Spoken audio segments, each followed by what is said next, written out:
Hello government officers, இந்த வீடியோவில் நம்ம D rule. What is the D rule? Already நம்ம ஒரு டிவை சூஸ் பண்ணி போயிட்டு தான் இருக்கோம். D for decision. நம்ம ஸ்டார்ட் பண்ணணும், டிஎன்பிஎஸ்சி எக்ஸாமுக்கு படித்து ப்ரிப்பேர் பண்ணி வேலை வாங்கணும் அப்படின்ற டெசிஷன் வந்து எடுத்திருக்கோம். அந்த டியை வந்து எல்லாருமே நம்ம செலக்ட் பண்ணிட்டோம். இன்னொரு டியை வந்து கண்டிப்பாக ஃபாலோ பண்ணணும். அந்த டி என்ன அப்படின்னா டி ஃபார் டிசிப்ளின்.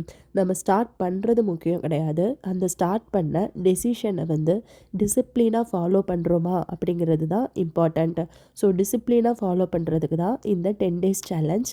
இந்த 10 days சேலஞ்சில் just 6th standard 7th standard term 1 2 3 இந்த 3 மட்டும்தான் சிலபஸ் வைஸ் கோ த்ரூ பண்ணிவிட்டு அன்வான்ட் டாப்பிக்கை வந்து ரிமூவ் பண்ணிடுங்க.